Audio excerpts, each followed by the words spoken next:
Corona के फेर में सबसे बुरी मार तो उनको पड़ी है जिनकी रोजी रोटी चली गई, लेकिन जिनकी बची हुई है उनका हाल भी कुछ बेहतर नहीं है। सबसे ज्यादा मुसीबत में कौन है? वो है मिडिल क्लास। उसका हाल तो वही है कि कहा भी न जाए और सहा भी न जाए। छोटे कारोबारियों की बदहाली किसी से छिपी हुई नहीं है, साफ दिख रही है। दुकान खाली है, ग्राहक आ नहीं रहे हैं। नौकरी जो कर रहे हैं लोग, उनको इतना आसरा है कि महीने में बंधा हुआ पैसा तो मिल रहा है, जिनकी नौकरी बची हुई है उनको। लेकिन दिमाग पर एक तलवार सी लटकी हुई है कि कहीं हालात बिगड़ गए तो क्या होगा। जैसे कंपनियों ने अपना खर्च काट कर मुनाफा बढ़ा के दिखाया है, बिल्कुल वही हाल लोगों ने घर खर्च में भी भारी कटौती की है। ये भी वित्त मंत्री के लिए एक चिंता का मामला है, क्योंकि इस वक्त इकोनॉमी को बचत की नहीं, खर्च की जरूरत है।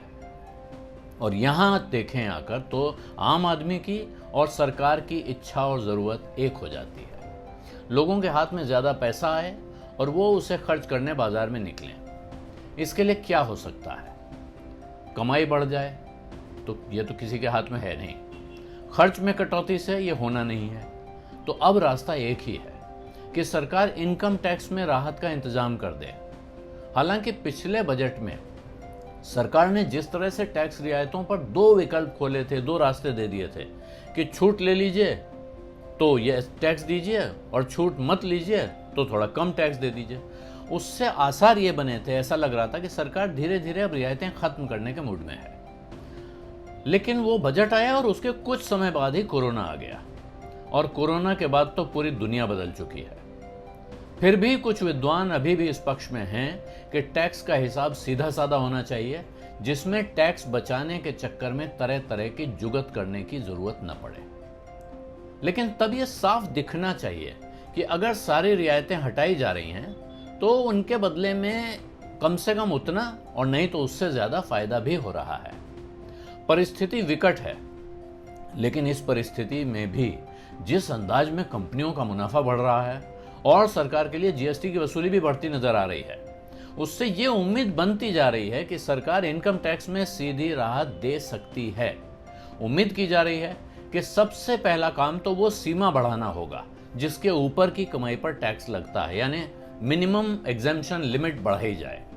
इससे बहुत बड़ी संख्या में लोगों को फायदा होगा, उनकी हिम्मत बढ़ेगी, वो खर्चा बढ़ाएंगे और इसके साथ सरकार के कामकाज में बहुत बचत होगी। इस सबसे बड़ी संख्या नीचे के स्लैब में लोगों की होती है, इनकम टैक्स के स्लैब में, जिनके कागज प्रोसेस करने में अब आजकल कंप्यूटर करता है, इंसान नहीं करते हैं, लेकिन फिर भी सरकार के प्रोसेस में काफ़ी बचत हो जाएगी।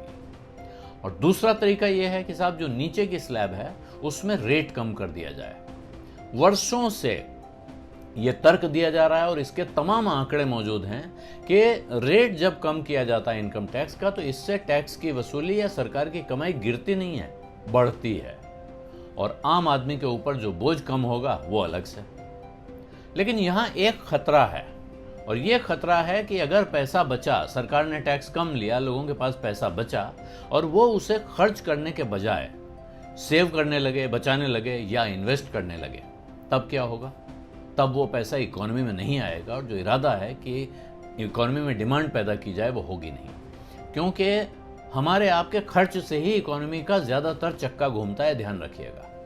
तो ऐसे में अब वित्त मंत्री के पास एक दूसरा रास्ता है कि वो छूट देने का रास्ता बदल दें। जो बचत पर छूट मिलती है, इन्वेस्टमेंट पे छूट मिलती है, उसके बजाय छूट ऐसी चीज़ों पे दी जाए जिसमें खर्च होना तय हो कि यह खर्चा किया जाएगा तभी छूट मिलेगी। जैसे हाउसिंग लोन में इंटरेस्ट पर छूट मिलती है, मूलधन पर छूट मिलती है, इसको बढ़ाने की मांग हो रही है और इसको बढ़ाने के और असर हैं, फायदे हैं, जो real estate industry, construction industry लगातार कह रही है कि इससे उन इंडस्ट्रीज को बढ़ावा मिलेगा, उन इंडस्ट्रीज में बहुत सारे रोजगार पैदा होते हैं। इसी तरह LTC, leave travel concession, LTA भी कहते हैं कुछ लोग, लीव ट्रेवल अलाउंस, जिसमें छुट्टी लेकर घूमने फिरने के लिए पैसा मिलता है, वो सरकार भी देती है अपने अफसरों कर्मचारियों को, बैंक्स देते हैं, प्राइवेट सेक्टर में भी मिलता है, और इस पर टैक्स की छूट मिलती है। अगर इसको बढ़ाया जाएगा तो लोग अच्छे से खर्चा करेंगे, क्योंकि वो करना ही पड़ेगा, निकल के उनको घूमने जाना पड़ेगा। और इसी तरह एक और सुझाव है कि जैसे डायरेक्ट बेनिफिट ट्रांसफर होता है, इसी तरह सीधे टैक्स छूट को खर्च से जोड़ दिया जाए और अब महिलाएं एक मांग अलग से चाह रही हैं। महिलाओं का कहना है, जो कामकाजी महिलाएं हैं, कि उनके लिए अलग से एक छूट मिलती थी, महिलाओं का एक अलग स्लैब था, भाई उसको भी वापस लाइए। आप महिलाओं के साथ क्यों आपने उनको बराबर कर दिया है? तो महिलाओं की का स्लैब अलग किया जाए, उनको एक एडिशनल छूट मिलनी चाहिए। और नई मांग ये है, और मांग बहुत नई नहीं है लेकिन इस वक्त जोर पकड़ रही है, कि घरेलू काम के लिए गृहिणियों को या गृहिणियों के साथ अब उसमें उन मर्दों को भी शामिल किया जाए जो घर का काम संभालते हैं, यानी हाउस हस्बैंड कहलाते हैं। तो इनको भी तनख्वाह मिलनी चाहिए, और ये तनख्वाह देने की छूट उनके पार्टनर को मिले, ताकि वो पार्टनर कुछ कमाई करता है, हस्बैंड कमाई करता है, वो अपनी पत्नी को घर का काम करने के लिए, घर संभालने के लिए, घर के मैनेजमेंट के लिए एक तनख्वाह तय करे, और उस तनख्वाह का अलाउंस उसको अपने इनकम टैक्स रिटर्न में मिल जाए। इनकी इनकम अलग से इनकी रिटर्न फाइल हो सके। अगर ज़्यादा है तो ये भी अपना टैक्स भरें, वो भी अपना टैक्स भरें, और अगर कम है तो कम से कम इस परिवार को, जिसमें एक इंसान कमा रहा है, दूसरा नहीं कमा रहा है लेकिन उस कमाई में उसका योगदान होता है, उस योगदान का एक तरह से एक्नॉलेजमेंट होगा, उसकी स्वीकृति होगी, और इससे बड़ी संख्या में गृहिणियों का सम्मान होगा। लेकिन बहुत कुछ कम संख्या में, लेकिन बहुत सारे ऐसे हस्बैंड्स हैं जिनकी पत्नी काम करती हैं और वो घर चलाते हैं और फख्र से चलाते हैं, तो उनको भी एक तरह की राहत मिलेगी।